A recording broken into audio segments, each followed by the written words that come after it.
आपल्याला वाटतं की नाही रे बाबा, मी माझ्या रागावर नियंत्रण करू शकत नाही. मग राग तुला नियंत्रण करते. मग देवाने तुला जी बुद्धी दिली त्याचा काय उपयोग? तुला माहिती आहे की दुसऱ्याचं नुकसान करून तुझं मिळणार नाही तुला, तरी तू करायला निघालास. राग तर हेच सांगेल की मला हे केल्याशिवाय मला शांती मिळणार नाही. मग काय तू त्या रागाचा ऐकणार आहेस का? म्हणजे तू तुझी बुद्धी ठेवली गहाळ. तुमच्या आयुष्यात राजा कोण आहे? तर्कशुद्ध बुद्धी आहे की ह्या तुमच्या भावनेचे गुलाम आहात? तुमच्या स्वतःच्या मुलाला मारून टाकलंय त्यांनी, तरी या राजाच्या पार्टीमध्ये जाऊन हा माणूस एन्जॉय करतो. लोकांचं समाधान हे त्यांच्या हातात आहे, पण ते त्यांनाच पाहायचं नाहीये. त्यांचं समाधान कुठे आहे ते बाहेर कुठेतरी शोधतायत. दुसरा तुझ्यावर राग करतोय, जर तो तुझ्यापेक्षा वीक असेल, कमी बलवान असेल, तर तू त्याला माफ कर. आणि तो बलवान असेल तर तेव्हा मात्र तू स्वतःला वाच. जे काही काढून घेण्यात आलंय, जे काही आपल्याकडून निघून जात आहे, याकडे नाही. आता काय शिल्लक आहे? एक हात गेला, एक पाय गेला, ठीक आहे, दुसरा तरी आहे, कसं बसं राहील. आणि जोपर्यंत आहे ना, जेव्हा आहे माझ्याकडे 2 पाय आहेत, 2 हात आहेत, मग इथे पण ती कृतज्ञता पाहिजे. आणि आता आहे माझ्याकडे हात पाय, तर मी कशा प्रकारे यांचा चांगला उपयोग करून चांगलं आयुष्य जगू शकेल. पण तेच जर कोणी आपलं नुकसान करतंय आणि जेव्हा आपण सहन करतो ना, तेव्हा आपण जातो खऱ्या प्रगतीच्या रस्त्याकडे. ते उदाहरण देत असते नाही का, की आपण एका दगडासारखं व्हावं. काही लोक असतात जे पेट्रोल सारखे असतात, त्यांच्या समोर गाडी पेटली भडका उडतो. आणि दुसरी लोक असतात ती दगडासारखी असतात, ज्यांच्यावर कितीही अत्याचार, कितीही त्यांच्या मनाविरुद्ध गोष्टी जरी घडल्या तरी ते स्वतःला कधीच पेटू देत नाहीत. त्याचा परिणाम ते कधी स्वतःवर होऊ देत नाहीत. म्हणजे काही लॉजिकल असतात त्या गोष्टी, की बाबा तुम्हाला संपत्ती मिळवायची असेल तर तुम्ही असं करा, तसं करा. हे तुमच्या नियंत्रणातल्या गोष्टी आल्या, बरोबर, करा तुम्ही. आणि ऑब्व्हियसली आयुष्य जगायचं आहे, त्यासाठी पैसा लागतो, बरोबर आहे, ह्या गोष्टी मिळवायचं तर आहेतच, पैशासाठीच सगळं चालू आहे, मान्य आहे. पण गुलाम बनू नका, पैशाचे गुलाम बनायचं नाही. मला माहिती आहे ना, मला माहिती आहे मी चांगला व्यक्ती आहे, बरोबर, मग मी त्याला कशाला प्रूव्ह करू? एपिक्टेटसचं वाक्य आहे. ते मूर्ख आहेत ती लोक, त्यांना वाटतं की ते माझं नुकसान करतायत. अरे जे खरं माझं आहे त्यांना तर तुम्ही स्पर्श देखील करू शकत नाही. स्टोइसिझम मध्ये तसंच सांगितलेलं आहे. तुम्हाला सहन होत आहे ना, मग रडू नको. सहनशीलता असं आहे ते. मानवी भावनांपैकी सगळ्यात महत्वाची भावना म्हणजे रागाची भावना. असा कोणी नसेल ज्याला कधी राग आलेलाच नाही, बरोबर. प्रत्येकाला राग येतोच, पण तो व्यक्ती जो त्याच्या रागावर नियंत्रण करतो तोच या समाजात, आयुष्यात पुढे जातो, तोच आयुष्यात प्रगती करू शकतो. राग ही भावना अशी आहे की ते आपल्याला समाधानाकडून दूर ठेवणारी आहे. आणि तत्वज्ञानाचं किंवा आयुष्याचंच मूळ उद्देश हे समाधान, शांती मिळवणं हेच असलं पाहिजे ना. कारण समाधान आणि शांती नसेल तर तुम्हाला आनंदही मिळणार नाही. असा कोणता व्यक्तीच नसेल जो रागात आहे पण आनंदी आहे, नाही. राग हा तुम्हाला खऱ्या आनंदापासून, खऱ्या आयुष्यापासून दूर नेणारी भावना आहे. आता आपण कधी कधी जातो बघ, कधी एखाद्या हॉटेलमध्ये किंवा रेल्वे स्टेशनवर, कुठेही असं पब्लिक प्लेसेसमध्ये एखादा नवरा असतो, त्याच्या बायकोला चिडचिड करायला लागतो. ह्या सिच्युएशन मध्ये आपला तर धर्म आहे की बाबा त्याला जाऊन सांगणे की अरे तू असं का वागतोयस यार, असं करू नको, हे आपलं कर्तव्य आहे. पण याच्यापेक्षाही मोठं कर्तव्य काय आहे माहितीये का? आपण तिथे स्वतःकडे पाहणे. आपल्याला ह्या व्यक्तीचं असं वागणं बघून आपल्याला स्वतःचा आरसा दिसला पाहिजे की मी असं कधी वागलोय का? कारण तो जेव्हा एका हतबल व्यक्तीवर अत्याचार करतोय रागाच्या भरात, तेव्हा तिचं होणारा हाल आपल्याला आत्ता दिसतंय की अरे बिचारी, किंवा अरे हे काय मूर्खपणा आहे या व्यक्तीचं. तसं आपण जेव्हा राग करत असतो तेव्हा आपण त्या गोष्टीविषयी आंधळे होतो. जेव्हा आपल्याला राग येतं ती भावना आपल्या डोक्यावर इतकी हावी होऊन जाते. सैनिका म्हणतात राग माणसाला वेडा पिसा करतो. वेडेच होऊन जातो आपण, आपल्याला कळतच नाही. काय शांत थोडीच राहतो आपलं मन. जरी एखादा व्यक्ती शांत असला, त्याच्या मनात जरी ते राग असेल तरी तो मानसिकरित्या तो शांत नसतो. ही अशांती पसरवणारी भावना आहे. असं कधीच होत नसतं की एखाद्या व्यक्तीने रागात येऊन काहीतरी चांगलं काहीतरी काम केलंय. जरी आपल्याला बरेच पिक्चर मध्ये किंवा एखाद्या कथेत किंवा कुठेतरी असं सांगण्यात येत असलं की ह्या व्यक्तीला राग आला आणि त्याने जाऊन काहीतरी केलं आणि त्याने अचीव केलं. पण ते जे अचीव असेल, ती जे काही गोष्ट असेल, ते तर्कशुद्ध नसेल. ती गोष्ट करणे, रागाच्या भरात काही करणं हे तर्कशुद्ध नाही. तुम्ही रागाच्या भरात मूर्खपणाच करता. म्हणजे आता मी एक उदाहरण देतो. एखादं साऊथ इंडियन मूवी आपण पाहतो, त्या हिरोला राग आलेला असते, व्हिलनने काहीतरी अत्याचार केलेला असतं हिरोवरती. मग हिरो आधी सहन करतो, त्याचा राग तो जनरेट म्हणजे आधी सेव्ह करतो. त्या डायरेक्टरला पण दाखवायचं असतं की ते अत्याचार तो आधी ग्रास्प करतोय, म्हणजे त्या बघणाऱ्याला, व्ह्युअरला पण असो राग आला पाहिजे. बघा, संसर्ग आपल्याला होतोय ना. मग झालं, मग तो एकदम फायटिंग करायला लागतो. मग एकदम तो करतो आणि फायटिंग करतो आणि तिथं न्याय प्रस्थापित करतो. कोणत्या माध्यमाने? बदला घेऊन, म्हणजे फायटिंग करून तो न्याय मिळवतो. हे कसं आहे माहितीये का? हे थोडंसं कॉम्प्लिकेटेड गोष्ट आहे. न्याय प्रस्थापित करणे हे तर सद्गुणात येतं. आपल्या स्टोईक फिलॉसॉफीमध्ये तर सांगितलेलं आहे की ज्ञान, न्याय, धाडस आणि स्वनियंत्रण. मग त्याने तर धाडस दाखवलं ना, त्या डायरेक्टरने त्या स्टोरीमध्ये, की त्याने धाडस दाखवलं, त्याने न्याय प्रस्थापित केलं, बरोबर, आणि ते शूरवीर त्याचं हे केलं. मग ही तर लॉजिकल गोष्ट आहे ना, बरोबर. एका अन्याय कर्त्यावर विजय मिळवणं ही तर चांगली गोष्ट आहे, न्याय प्रस्थापित करणं. पण ही गोष्ट कशातून जन्माला आली? ही गोष्ट आली रागाच्या भरात. ही द्वेषाच्या भावनेतून न्याय प्रस्थापित झाला. न्याय प्रस्थापित होणं ही चांगली गोष्ट आहे, पण राग जे त्यांनी केलं ते चुकीचं आहे. म्हणजे कसं माहिती आहे का, आपल्यावर जर एखादा व्यक्ती अन्याय करत असेल, त्याच्या विरोधात त्याच्या रागाचा बदला जर आपण रागानेच घेणार असेल, तर ते चुकीचं आहे.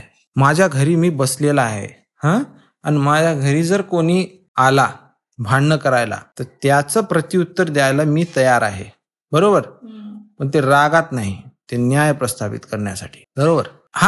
कुठे ना कुठे आपण हे जर त्या डायरेक्टरनं, त्या निर्देशकानं जर का हे दाखवलं असतं की हिरो असं जात असतो आणि त्याला दिसतं की रागाच्या भरात तो बळजबरी करतोय, मग तो तिथे जातो आणि सर म्हणतो. आणि जो राग करणारा मोठा पॉलिटिशियन असतो किंवा कोणतरी असतो व्यक्ती, मग तो तिथे सर आप ऐसे क्यों मार रहे हे असं तसं काहीतरी बोलतो डायलॉग.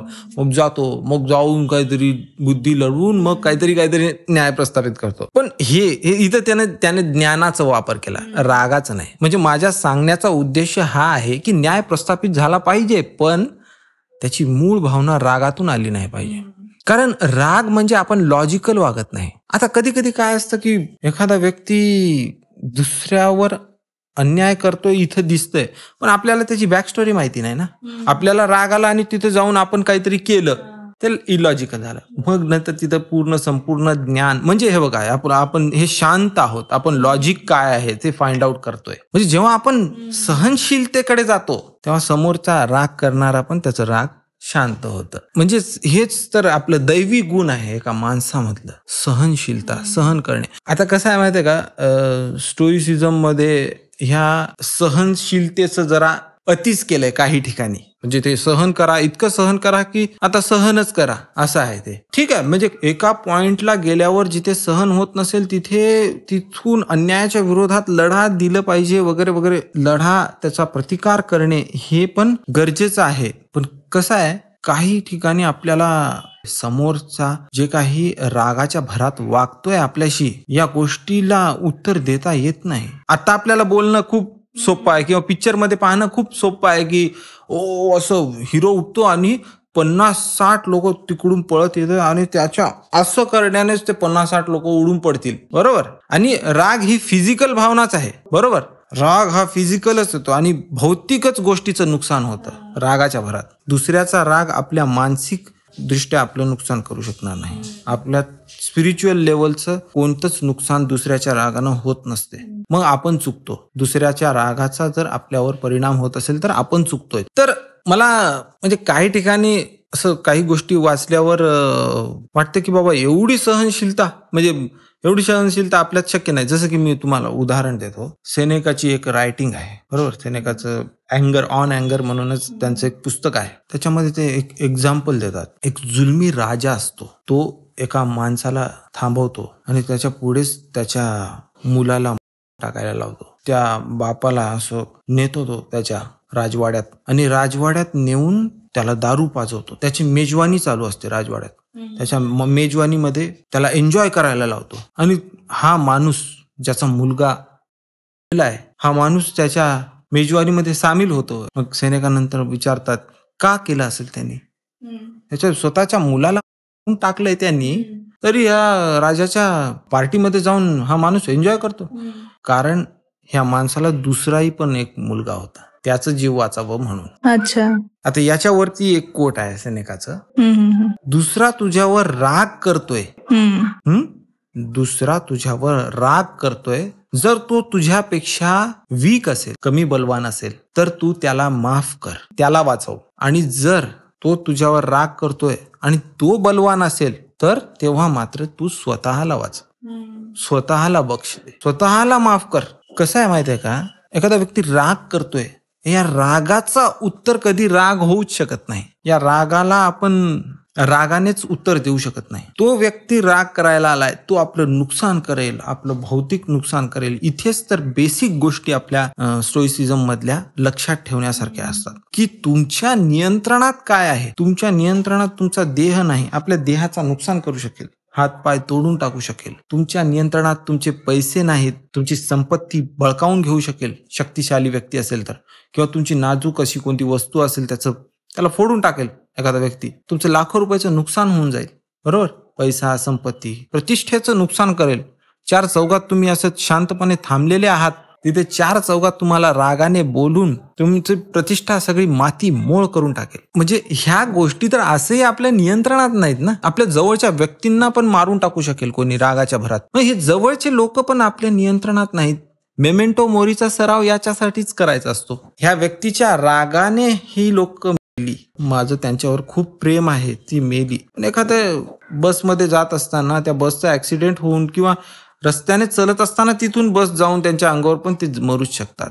पण त्याचं प्रत्युत्तर स्वनियंत्रणाशिवाय दुसरं काहीच नाही, नसूच शकतं. असं कोणतं उत्तर जर असेल, हा तुम्ही चालाखीनं काहीतरी न्याय करण्याचा प्रयत्न करू शकता, ते करायला पाहिजे, पण रागाच्या भरात त्याचं उत्तर भेटणार नाही. ज्ञानातून भेटेल, स्वनियंत्रणातून भेटेल, आणि दुसऱ्याच्या नुकसान करण्यातून तर भेटणारच नाही. म्हणजे त्या व्यक्तीने त्याला मारलं ना, त्या व्यक्तीचं काहीतरी नुकसान करून तुम्हाला काहीच फायदा मिळणार नाही. तुम्ही कधीच समाधानी होणार नाही त्याचं नुकसान करून. तुम्ही खऱ्या शांतीपासून, खऱ्या चांगुलपणापासून खूप दूर जाल. याचं उत्तर फक्त सहनशीलतेतच आहे. माझं नुकसान झालंय, माझ्या जवळची व्यक्ती गेली, या रागामुळे ही जवळची व्यक्ती गेली, त्या व्यक्तीला मी परत आणू शकणार नाही, तर इथे मला हे ऍक्सेप्टच करावं लागेल. याच्यामध्ये एक स्टिल्बो नावाचे खूप मोठे तत्वज्ञानी होते. म्हणजे सेनेकाच्याही ह्या लोकांच्या पण खूप पूर्वी होऊन गेले.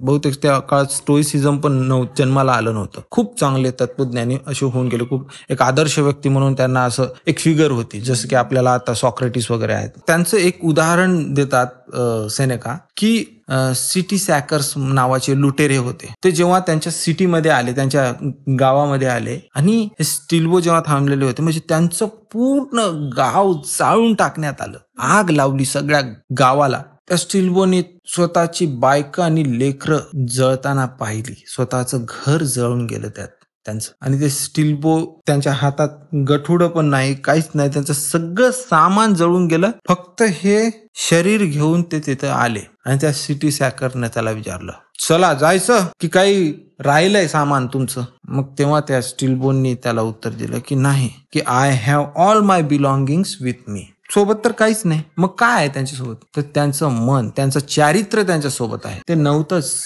यावर आणखी एक सेनेका म्हणतात की नशिबाने दिली बायको, नशिबाने दिली लेकरं, तर सांभाळेन, नाही तर एकटा राहीन, पण रडणार नाही, तक्रार नको. यासाठीच आपल्याला आयुष्याला जर सुरुवात करायची असेल, हे आयुष्य मिळाले ना, तर सर्वात आधी आपल्याला स्वतःशी मैत्री करावी लागेल. स्वतःच्या मैत्रीतूनच या आयुष्याची सुरुवात होईल. आणि स्वतःशी जर मैत्री करायचं असेल आणि जर खरं समाधान, खरा आनंद जर मिळवायचा असेल, तर इथे कृतज्ञतेतूनच आपल्याला मिळेल. जे काही मिळालंय ना, त्याच्याविषयी कृतज्ञता पाहिजे. जे काही काढून घेण्यात आलंय, जे काही आपल्याकडून निघून जात आहे, याकडे नाही. आता काय शिल्लक आहे? एक हात आहे, एक हात गेला, ठीक आहे, एक पाय गेला, ठीक आहे, दुसरा तरी आहे, कसं बसं राहील. आणि जोपर्यंत आहे ना, जेव्हा आहे माझ्याकडे 2 पाय आहेत, 2 हात आहेत, मग इथे पण ती कृतज्ञता पाहिजे. आणि आता आहे माझ्याकडे हात पाय, तर मी कशा प्रकारे यांचा चांगला उपयोग करून चांगलं आयुष्य जगू शकेल याचा मी विचार केला तर आपल्याला कधीच आपलं हे समाधान कोणी हिरावून घेऊच शकणार नाही. आता तू म्हणालास की ह्याच्यात फक्त सहनशीलताच कामी येते, पण कधी कधी होतं असं की पेशन्स आउट होऊन जातात आणि इतका राग येतो की आता सहनशीलता ही भावना राहतच नाही. तर तेव्हा काय करायचं मग? आता हेच आहे की आपलं हे राग म्हणजे बेसिक इमोशन मध्येच आलं. म्हणजे पहिली प्रतिक्रिया तर येतेच. यामध्ये एक सुंदर एपिक्टेटसचं एक खूप मस्त आहे की एपिक्टेटस काय म्हणतात की का कोणाचं तरी उदाहरण देतात. त्यांना सर कलमची शिक्षा झाली होती, मुंडी छाटणार त्यांची. भर चौकात ते नेले त्यांना, त्या व्यक्तीला आणलं तेव्हा आधी नेलं त्याने, हो मारा, म्हणजे मी माझ्या तत्वाशी समोर हटणार नाही. ठीक आहे, मरायचंच आहे ना, ठीक आहे मी ठेवतो. मग ठेवलं आणि तो जो वार करणारा होता त्याला काहीतरी म्हणतात ना, आपलं चंडाल का काहीतरी, त्याने मारलं ती तलवार.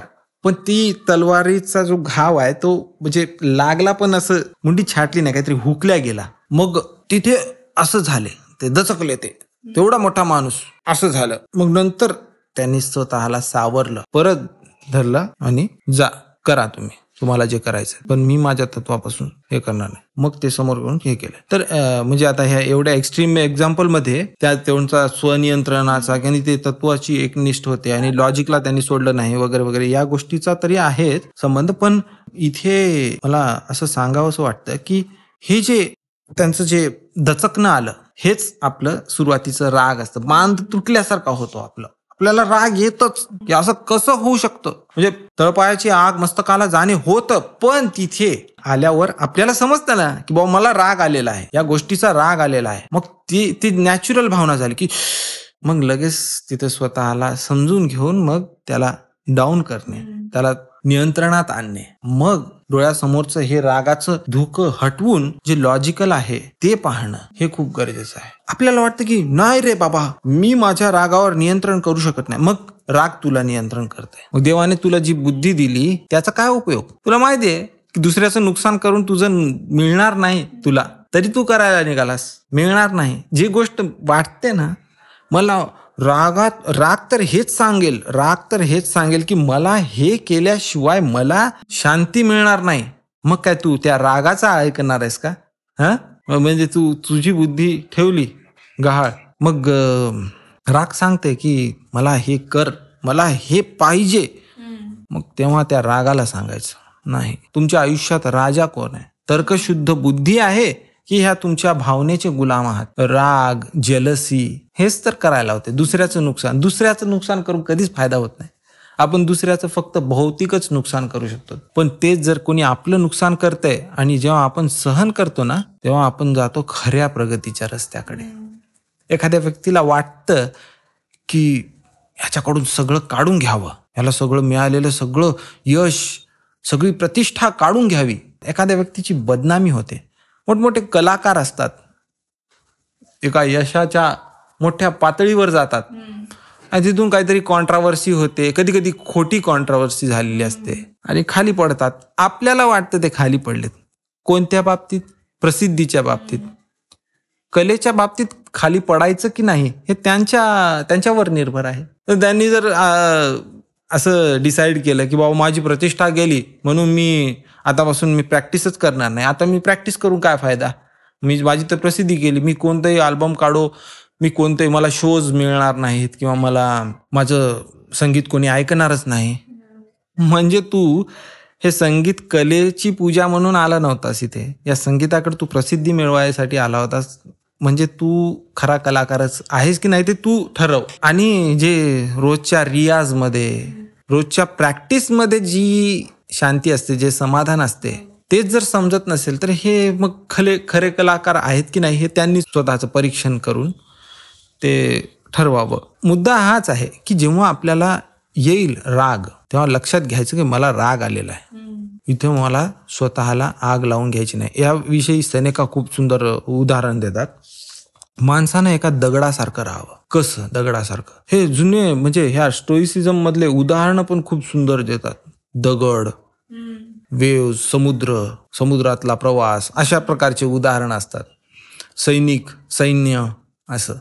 ते ऍक्च्युली सैन्याप्रमाणे आयुष्य जगायचं असतं. स्टोइक्स असं म्हणतात, सेनेका म्हणतात असं, की एखाद्या सैनिकासारखंच आयुष्य जगायचं. ते उदाहरण देतात सेनेका, की आपण एका दगडासारखं व्हावं. काही लोक असतात जे पेट्रोल सारखे असतात. त्यांच्या समोर गाडी पेटली, भडका उडतो. थोडं काही बोललं, थोडं काही त्यांच्या मनाविरुद्ध झालं की एकदम राग येतो. राग करतात आणि इतका प्रचंड राग राहतो की काहीच करता येत नाही आपल्याला त्यांच्यासमोर. आणि त्या रागात ते स्वतःही जळतात, आजूबाजूच्यालाही जाळून टाकतात. ते फक्त विनाशच येतो. आणि दुसरी लोक असतात ती दगडासारखी असतात. त्यांच्यावर कितीही अत्याचार, कितीही त्यांच्या मनाविरुद्ध गोष्टी जरी घडल्या तरी ते स्वतःला कधीच पेटू देत नाहीत. त्याचा परिणाम ते कधी स्वतःवर होऊ देत नाहीत. तर त्या दगडाप्रमाणे असावं. कितीही तुमच्या मनाविरुद्ध गोष्टी घडू द्या, तुम्हाला त्या सहन करता आल्या पाहिजेतच. कारण ह्या निसर्गाचा नियम आहे. एका नियमाने चालतं हे निसर्ग. हे सरळ साधं सोपं नियम आहे. आणि लोक त्या साध्या सोप्या नियमालाच जाणून घेऊ शकत नाहीत. लोकांचं समाधान हे त्यांच्या हातात आहे, पण ते त्यांनाच पाहायचं नाहीये त्यांचं समाधान कुठं आहे. ते बाहेर कुठेतरी शोधतायत. मला हे पाहिजे, मला ते पाहिजे. आता कित्येक लोक चर्चा करत असतात की हे कसं मिळवायचं, ते कसं मिळवायचं. मग त्याच्यानुसार म्हणजे ते जर तुम्हाला मिळवायचं असेल तर तुम्हाला असं करावं लागेल. म्हणजे बाहेरच्या गोष्टी मिळवायच्या, म्हणजे तुम्हाला पैसे मिळवायचे असतील. बरं, काही गोष्टी असतात की तुम्ही म्हणजे काही लॉजिकल असतात त्या गोष्टी, की बाबा तुम्हाला संपत्ती मिळवायची असेल तर तुम्ही असं करा, तसं करा. हे तुमच्या नियंत्रणातल्या गोष्टी आल्या, बरोबर. करा तुम्ही. आणि ऑब्व्हियसली आयुष्य जगायचं आहे, त्यासाठी पैसा लागतो, बरोबर आहे. ह्या गोष्टी मिळवायच्या तर आहेतच. पैशासाठीच सगळं चालू आहे, मान्य आहे. पण गुलाम बनू नका. पैशाचे गुलाम बनायचं नाही. आता त्या पैशाच्या गुलामी मागे इतके धावतात, इतके वेडे होऊन जातात की मी ह्या खड्याची अंगठी घालू का, मी माझ्या घराची रचना कसं करू. बरं, घराची रचना कधी कधी वास्तुशास्त्रानुसार केली तर चांगली हवा आत येते, ते सायंटिफिक असेल बाबा. पण इतके की बाबा ह्या देवाला प्रसन्न करायचं असेल तर इथे ते असं करावं लागेल, मी असं करू तसं करू असं. मग त्याच्यामध्ये हे अशी दुसरी वेडी पण लोक असतात की रागाच्या भरात दुसऱ्याला काहीतरी करणे, हे काळी जादू, हे सगळं अज्ञानातून आलेलं आहे. यांना बेसिक गोष्ट कळत नाही की आपलं आयुष्य हे आपल्या नियंत्रणात तेव्हाच येऊ शकेल जेव्हा आपण निसर्गाचा नियम समजू शकलो. निसर्गाचा नियम काय? चांगुलपणा हे एकच आहे निसर्गाचा नियम. सहनशीलता. इथे दुसऱ्याचं नुकसान करून कधीच फायदा होणार नाही आपल्याला. आपण जेवढं आपल्या नियंत्रणातल्या गोष्टीकडे पाहत जाऊ, आपलं रिस्पॉन्स काय असेल हे ह्याच्यावरती जास्त नियंत्रण मिळवत जाऊ. जसं की कुणी माझ्यावर राग करतंय पण तिथे मी मात्र सहनशीलच राहणार आहे. माझं भौतिक नुकसान होतंय पण मी तिथे सहनशीलच राहणार आहे. माझ्याकडून काही गोष्टी काढून घेण्यात येत आहेत पण ज्या गोष्टी मिळालेल्या आहेत त्या गोष्टींविषयी कृतज्ञताच मी ठेवणार आहे. हे जेव्हा मी ठेवत राहील तेव्हा मी एक असा व्यक्ती बनेल. ऋषी मुनी, सेज म्हणतात ना इंग्लिशमध्ये. तर ते सेज बनायचं तर ते कसं बनायचं असतं, ते असंच तर बनतात ते लोक. आणि इथे आपल्या अहंकारावर नियंत्रण मिळवणं खूप गरजेचं असतं. अहंकारावर जितकं नियंत्रण मिळवू तितकं आपण खूप प्रगती करू आयुष्यात. काही वेळेस असं खूपदा होतं की आपण चार चौघात बसलेले असतो, कोणीतरी आपल्याला अपमानजनक काहीतरी बोलून जातं. त्या रागाला काय करायला पाहिजे? म्हणजे तो राग इतका असतो की असं वाटतं की आत्ताच्या आत्ता इथून निघून जावं किंवा काहीतरी यांना प्रत्युत्तर द्यावं. मग इथे आपल्याला मग तू बेसिक गोष्ट लक्षात घ्यायला पाहिजे. त्या व्यक्तीनं तसं बोललं चार चौघात, पूर्ण जगासमोर. आज तर सोशल मीडिया आलंय, सगळीकडे एक गोष्ट पसरू शकते. पण प्रश्न हा नाही की तुझी सगळ्या लोकांच्या नजरेत तुझा अपमान झालाय. प्रश्न हा आहे की तू तशी आहेस का, बरोबर. हे प्रतिष्ठेमध्येच तर आलं. एखादा व्यक्ती बोलतो असं समोर किंवा काहीतरी वागतो जेणेकरून आपलं एकदम राग येतं आपल्याला. मग तेव्हा आपल्याला हा प्रश्न विचारायला पाहिजे की अरे मला राग आलं म्हणजे मी काय फील करणार हे हा व्यक्ती ठरवणार आहे का? म्हणजे मी राग करतोय म्हणजे मी त्याचा गुलाम झालोय. तो ते खेळ नसता भावल्यांचा खेळ त्याप्रमाणे तो नाचवतोय मला आणि त्याने मला महान व्यक्ती मानावं म्हणून मी हे करू का, मी चांगलं बनू का?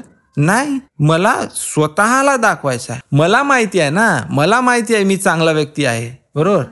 मग मी त्याला कशाला प्रूव्ह करू? त्याचा राग करतोय, त्याला वाटतंय त्याने सॅटिस्फॅक्शन मिळवलंय कारण त्याने 4 चौघात माझी प्रतिष्ठा घालवली. पण इथे माझा दृष्टिकोन वेगळा आहे. माझा दृष्टिकोन काय? माझा दृष्टिकोन नशिबाने जे माझ्याकडे आणलंय ना, यात माझ्या नियंत्रणात काय? जरी माझ्या मनातली माझी इज्जत गेलेली असेल, काही गोष्टी खऱ्या पण बोललेल्या असतील, त्याने मग ते खऱ्या आहेत म्हणजे मी स्वनिरीक्षण केलं, माझ्यातला चुका मला दिसल्या, मग त्याने तर उपकारच केले की आपल्यावर. मग ते मला राग येतंय म्हणजे तिथे माझी चूक आहे. त्याने मला बोललं, मला राग आलं, पण मी तसा नाही, मग काय मॅटर करत नाही, म्हणजे काही विचार करायची गरज नाही.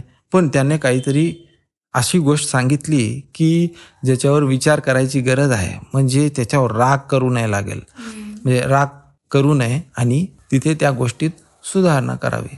आणि जर तू मानलंस तेच वाक्य की तुला असं वाटत असेल की तुझं काही नुकसान झालंय, मग झालंय. जोपर्यंत तू असं मानतच नाहीस की माझं काही नुकसान झालं, मग काय नाही. एखादा व्यक्ती खूप तुझ्यावर आळ घेऊ शकतो, एखादा व्यक्ती काहीही बोलू शकतो, तुला शाब्दिक बोलू शकतो, तुला फिजिकल मारू शकतो, तुझं देहाचं नुकसान करू शकतो, तिथे स्वसंरक्षणासाठी तू पळून जाऊ शकतेस वगैरे वगैरे, पण तू त्याला प्रत्युत्तर देऊ शकत नाहीस. तुझा म्हणजे प्रत्युत्तर देणं म्हणजे तू गुलाम झालीस. फॉर एक्झाम्पल, आता ते मी एक एक्झाम्पल देतो की मी रात्री झोपलेला आहे तापीने फणफणत आणि तू रात्रभर माझी सेवा केलीस आणि सकाळीच तुला झोप आली म्हणून खुर्चीवर बसल्या बसल्या झोपलीस आणि मी जर सकाळी उठून रागात तुझ्याकडे पाहिलं आणि तू झोपलेली दिसलीस, अरे मी इथे रागाने फणफणलोय आणि तू झोपा काढतेस, असं जर मी तुला बोलत असेल तर तिथे तुलाही राग येईल. पण नंतर असं कळतं की बाबा त्याच्या बोलण्यामागे त्याचा अज्ञानता आहे, बरोबर. आपण नेहमीच बोलतो, एक तर त्याची अज्ञानता आहे किंवा त्याच्या लॉजिकनुसार त्याने काहीतरी बोलला असेल, तर त्याला एक तर सांगायचं की बाबा नाही मी जागी होते, असं असं झालंय. मग तिथे सॉल्व्ह होतात किंवा तिथे म्हणजे सांगणं खूप गरजेचं असतं की बाबा नाही तुझं गैरसमज होतोय किंवा अरे हे तू इथे चुकतोय सर, एवढं राग करू नको वगैरे. पण मोस्ट ऑफ द टाइम जे दुसरे राग करणारे असतात ते आपलं जर काही नुकसान करावं हेच त्याचं ध्येय असेल तर त्याला जाऊ दे, त्याला वाटतंय त्याने आपलं नुकसान केलंय, पण ऍक्च्युअल मध्ये त्याने नुकसान तो तेव्हाच करू शकेल जेव्हा तू तसं मानशील की त्याने त्याचं नुकसान केलं. एपिक्टेटसचं वाक्य आहे, ते मूर्ख आहेत ती लोक, त्यांना वाटतं की ते माझं नुकसान करतायत. अरे जे खरं माझं आहे त्यांना तर तुम्ही स्पर्श देखील करू शकत नाही. ते राग करतील, ते तुमचं भौतिक नुकसान, तुम्हाला देहाने मारून टाकतील, तुमचं आयुष्य घेतील. आयुष्य तुमचं होतच कुठं, तुमच्या स्वतःच्या नियंत्रणात आहेच कुठं. एपिक्टेटस म्हणतात की तुम्ही माझं मुंडकं कापाल. मी असं थोडीच म्हणलो की माझं मुंडकं कापता येणार नाही. तुम्ही मला साखळ दंडाने बांधून ठेवाल, बांधून ठेवता, पण साखळ दंडाने बांधून ठेवल्यावर न रडणे याच्यापासून तर कोणी मला थांबू शकत नाही. रडणंच गरज, मी रडणार नाही. तुम्ही मला चाबकाचे फटके मारत एखादी क्रूरातली क्रूर शिक्षा द्याल, त्यात आरडाओरड न करता शांतपणे सहन करण्यापासून मला कोणी रोखणार नाही. म्हणजे कसं, तुम्हाला वाटतंय तुम्ही माझं नुकसान करताय, माझं नुकसान तुम्ही करू शकत नाही. आणि ह्या जे हे फिजिकल पेन विषयी सेनेकाचं खूप सुंदर वाक्य आहे की हे जे त्रास होत आहे बॉडीचं, मला हे जर मला सहन होत असेल तर ते क्षुल्लक आहे, आणि जर हे मला सहनच होणार नसेल मग मी ह्याच्यातच मरून जाईल. ज्या क्षणी मी मेलो म्हणजे ते क्षुल्लक नाही, म्हणजे मी मरून गेलो. आणि सहन होत असेल तर रडू नको. स्टोइसिझम मध्ये तसंच सांगितलेलं आहे, तुम्हाला सहन होत आहे ना मग रडू नको. सहनशीलता असं आहे ते. आणि राहिला प्रश्न ह्या लोकांच्या बोलण्याचा, त्यांना वाटतंय की त्यांचं राग किंवा आपल्याला काहीतरी असं बोलून आपल्यात राग उचकवण्याचा प्रयत्न करून ते खूप चांगलं काम करतायत, पण ते स्वतःचं नुकसान करतायत. त्यांना मिळालेल्या आयुष्याचं वापर ते ह्या गोष्टीसाठी करतायत. त्यांना वाटतंय की ते कधी मरणारच नाहीत, त्यांना वाटतंय की कधी त्यांचा बाप इथे येणारच नाही. प्रत्येक जण गुलाम असतं. स्वातंत्र्य तुम्हाला स्वतःतूनच मिळेल. स्वातंत्र्य तुम्हाला मिळवायचं असेल तर तुमच्या या गोष्टींवर नियंत्रण मिळावं लागेल तुम्हाला. अन्याय तर सगळीकडेच आहे, पण न्याय इथे कुठून आधी प्रस्थापित करायचं असेल तर आधी तुम्हाला गुलामी सोडावी लागेल, स्वतंत्र बनावं लागेल. बरोबर की नाही? आता कधी कधी एखादं काम असतं जे जमतच नाही बिलकुल, कुठे ऑफिसमध्ये असो किंवा एखाद्या आर्टमध्ये किंवा घर काम असो, कुठलंही एखादं काम असेल आणि ते आपल्याला जमत नाही. हे काम का जमत नाही ह्या चिडचिडपणातून पण तो जो राग असतो तो कधी कधी आपण नियंत्रण नाही करू शकत त्या रागावर. ते कसं आहे की इथे तो राग नसून एक प्रकारचा कंटाळा आहे. तो कंटाळा हळूहळू बिल्डअप होऊन आलेला राग आहे. आपल्याला स्वतः एक गुण निर्माण करण्याची खूप गरज आहे, त्याचं संगोपन करण्याचे, ते म्हणजे संयम. सहनशीलता म्हणजेच संयमातच आलं ते. तर तेच सहनशीलता आणि कृतज्ञता जे मागे बोललो, म्हणजे जेव्हा आपल्याला एखादी गोष्ट जमत नाहीये तर तेव्हा आपण संयमात कमी पडतोय. मग आपल्याला दुसरे लोक एखादी गोष्ट इझिली करतायत आणि आपण ती गोष्ट करण्यात मला ती जमतच नाही म्हणून आपल्याला खूप म्हणजे चिडचिड होते आणि एकदमच छातीवर येतं आणि त्याच्यातून एक चिडचिडेपणा, राग तयार होतो. तिथे स्वतःला सावरावं लागेल, तिथे थोडंसं शांत करावं लागेल. घाई नको. आपल्याला कुठे जायचं नाहीये. जो थांबतो तो फेल झालेला असतो. जो कधी थांबणारच नाही तो कसं फेल होईल?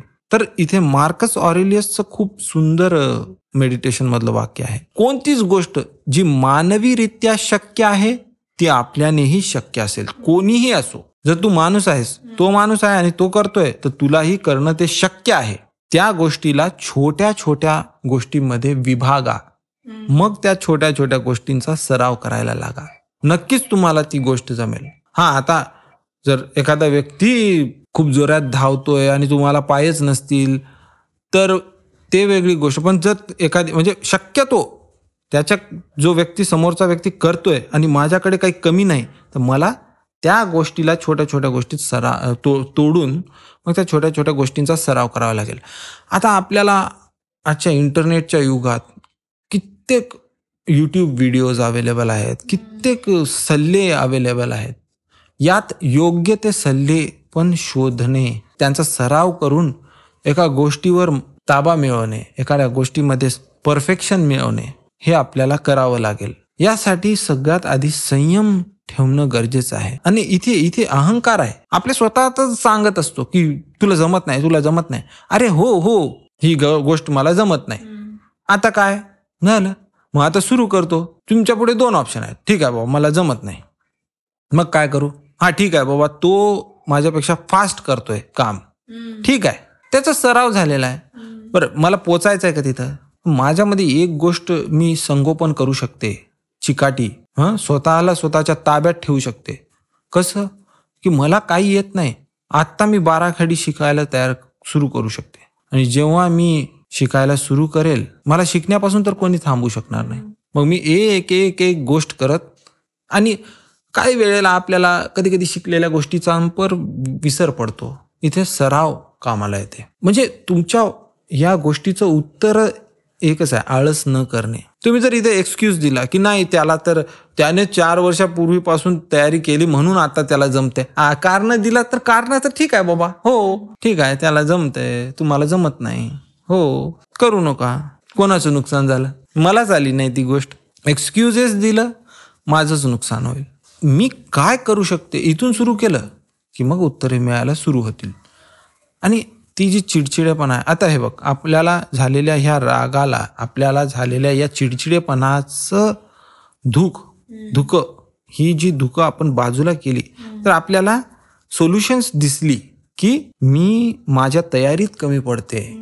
अशा प्रकारे जेव्हा मी माझ्या या खऱ्या प्रॉब्लेम्सकडे पाहून स्वतःत संयम, स्वनियंत्रण, सहनशीलतेचा जर सराव सुरू केले, त्याचं संगोपन जर केलं, तर नक्कीच मला माझ्या प्रगतीपासून कोणीच थांबू शकणार नाही. आणि एखादी गोष्ट शिकून मी जगातला सगळ्यात मोठा कलाकार बनेल का, मी जगातला सगळ्यात मोठा प्रसिद्ध हे होईल का, त्यासाठी करणार असेल तर आत्ताच थांबलेलं बरं. कारण ती गोष्ट आपल्या नियंत्रणात नाही. आपल्या नियंत्रणात आपण चांगलं करू शकतो का, आपण शिकतो का, आपण आपल्या आळसाला बाजूला ठेवायचं का, हे माझ्या हातात आहे. माझ्या हातातल्या गोष्टी मी केल्या तर पुढे चांगलंच होईल. जगातला सगळ्यात मोठा जरी कलाकार असेल, तो जर का स्वनियंत्रणाचा सराव करत नसेल ना, तर त्याचं तेवढं फेम काहीच कामाचं नाही आणि जगात त्याची काही ओळखच नाही. पण तो जर रोज उठून काम करत असेल तर त्याच्या एवढं मोठं यश फक्त त्यानेच मिळवलेलं असेल. तर अशा प्रकारेच आपण इथे आजचा व्हिडिओ थांबूया. तर मित्र हो, तुम्हाला आजचा या राग आणि स्वनियंत्रणाविषयीचा हा जो व्हिडिओ होता तो कसा वाटला तो आम्हाला नक्की कळवा. आणि स्टोईक विचारला जर तुम्ही सबस्क्राईब केलेलं नसेल तर नक्की आमच्या चॅनलला सबस्क्राईब करा.